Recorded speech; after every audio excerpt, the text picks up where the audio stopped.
So hello friends, I welcome you all in new another video of this channel in this series which is going on the topic of daily use English sentences and daily use English words. इस video में मैं आपके लिए लेकर आया हूँ कुछ ऐसे शब्द और कुछ ऐसे सेंटेंसेस जो आप डेली लाइफ बोलने में यूज कर सकते हैं। डेली लाइफ हम अपने रीजियोनल लैंग्वेज में इसी तरह के वाक्य और शब्दों का प्रयोग हम करते ही है, लेकिन अगर आप डेली लाइफ में इंग्लिश में इसी शब्द और इसी वाक्य को प्रयोग करेंगे तो आपका इंग्लिश में फ्लुएंट होना बहुत ही सहज हो जाएगा। अगर आप सच में इंग्लिश में फ्लुएंट होना चाहते हैं तो आपको इंग्लिश बोलने का बहुत प्रैक्टिस करना पड़ेगा, और बोलने का प्रैक्टिस करने के लिए आपको डेली लाइफ में इंग्लिश का यूज करना पड़ेगा। तो चलिए दोस्त, without wasting any time I am starting the video. Hello friends, I am your friend Saurabh. So let's start the video. पहला शब्द है डिफिकल्टी, DIFFI, डिफिकल्टी, CULTY, कल्टी, डिफिकल्टी। डिफिकल्टी मीन्स कठिनाई। डिफिकल्टी का मतलब है कठिनाई। ध्यान रखना, डिफिकल्टी के स्पेलिंग में डबल F होते हैं। तो चलिए इसका सेंटेंस भी देख लेते हैं। इसका सेंटेंस है we have to overcome many difficulties. We have to overcome many difficulties. हमें कई कठिनाइयों से पार पाना होगा। हमें कई कठिनाइयों से पार पाना होगा। ओवरकम का मतलब है पार पाना और डिफिकल्टीज का मतलब है कठिनाइयां। हम इसी तरह के वाक्य अक्सर ही डेली लाइफ में यूज करते हैं। इस वाक्य को आप हिंदी में बोलने के बदले आप इंग्लिश में बोलिए, ताकि आपका इंग्लिश भी बहुत अच्छी तरह से फ्लुएंट हो जाए, आप इंग्लिश में भी स्मार्ट हो जाए। तो चलिए अगले शब्द पर चलते हैं। अगला शब्द है कॉर्न, CORN, कॉर्न। कॉर्न का मतलब है अनाज। कॉर्न मीन्स अनाज।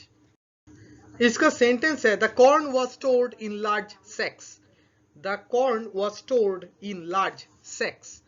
अनाज को बड़े बोरों में संग्रहित किया गया है।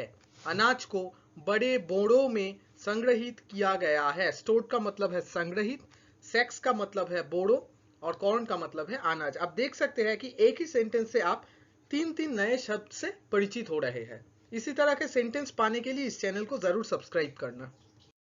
अगला शब्द है टूल्स, TOOLS, टूल्स। ध्यान रखना, टूल्स के स्पेलिंग में डबल O होते हैं। एक्चुअली असली शब्द है टूल, जो सिंगुलर फॉर्म में होते हैं। यहाँ पर ये प्लूरल फॉर्म में है, इसीलिए टूल्स शब्द का प्रयोग किया जा रहा है। टूल्स का मतलब है उपकरण। टूल्स मीन्स उपकरण।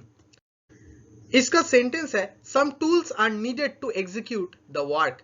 सम tools are needed to execute the work. काम को निष्पादित करने के लिए कुछ उपकरणों की आवश्यकता होती है।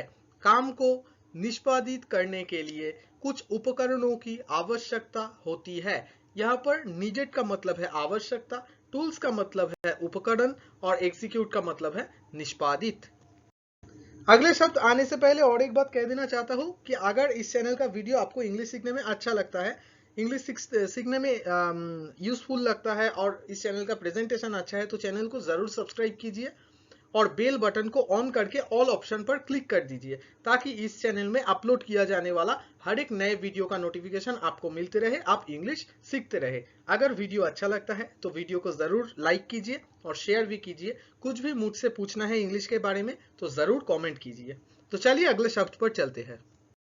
अगला शब्द है abandon, ABAN, abandon, DON, done, ABAN, एबन, DON, done, abandon. Abandon का मतलब होता है छोड़ देना। एबंडन मीन्स छोड़ देना। इसका सेंटेंस है we had to abandon the car. We had to abandon the car. हमें गाड़ी छोड़नी पड़ी। हमें गाड़ी छोड़नी पड़ी। We had to abandon the car. अगला शब्द है टॉक, TALK, टॉक। टॉक का मतलब होता है बातचीत। टॉक मीन्स बातचीत। यहाँ पर एल का उच्चारण साइलेंट होते हैं, इसीलिए TAL के स्पेलिंग होते हैं, लेकिन हम उच्चारण करते हैं टॉक। इसका सेंटेंस है talk to me as early as possible. Talk to me as early as possible.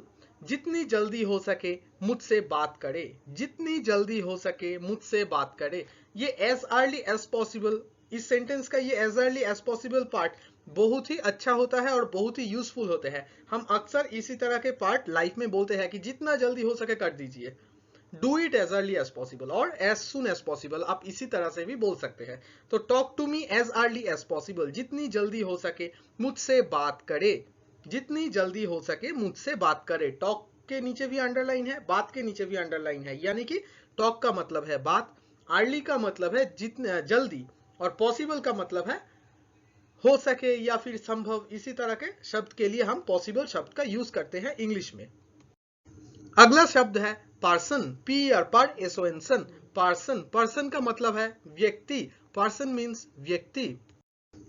इसका सेंटेंस है she is a very nice person, she is a very nice person, वो बहुत अच्छी इंसान है, वो बहुत अच्छी इंसान है। ब्रिंग, BRING, ब्रिंग, ब्रिंग का मतलब है लाओ, ब्रिंग मीन्स लाओ। इसका सेंटेंस है bring him in, bring him in, उसे अंदर लाओ, उसे अंदर लाओ। अगला शब्द है लीव, LEAVE, लीव। लीव का मतलब है छोड़ दो, लीव मीन्स छोड़ दो। इसका सेंटेंस है लीव मी अलोन, मुझे अकेला छोड़ दो, लीव मी अलोन, मुझे अकेला छोड़ दो। अगला शब्द है वेल, WELL, वेल। वेल का स्पेलिंग में डबल एल होते हैं, ध्यान रखना। वेल का मतलब है अच्छा, वेल मीन्स अच्छा। वेरी वेल डन, बहुत अच्छा किया, वेरी वेल डन, बहुत अच्छा किया। अगला सेंटेंस है एनीथिंग एल्स, और कुछ, मतलब आप इसी तरह से पूछ सकते हैं। कोई आपसे बात कर रहे हैं, बात लगभग खत्म हो चुका है, तो आप समाप्त में ये पूछ सकते हैं कि एनीथिंग एल्स टू से, और कुछ बोलना है, एनीथिंग एल्स टू से।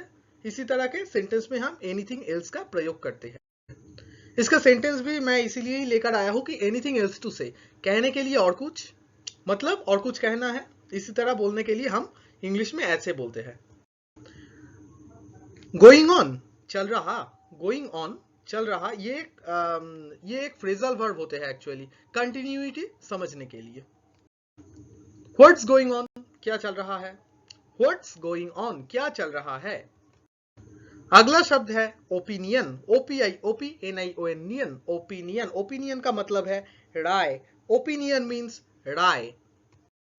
इसका सेंटेंस है I have no opinion on this matter, I have no opinion on this matter, इस मामले में, इस मामले पर मेरी कोई राय नहीं है, इस मामले पर मेरी कोई राय नहीं है। मैटर का मतलब है मामले, और ओपिनियन का मतलब है राय। मैटर के स्पेलिंग में डबल टी होते हैं, ध्यान रखना।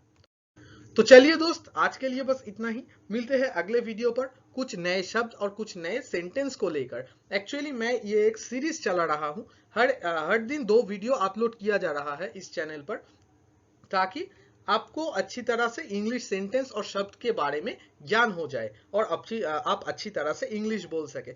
इस चैनल में भी मैं फेस कैम वीडियो अपलोड करूंगा, जहां पर मैं डिस्कस करूंगा कुछ इंग्लिश बोलने के लिए टिप्स को लेकर, लाइक कैसे मैंने इंग्लिश सीखा है, क्या क्या तरीका आपको अपने चरित्र में अपनाना पड़ेगा इंग्लिश में अच्छे होने के लिए। तो इसी तरह के वीडियो आते रहेंगे।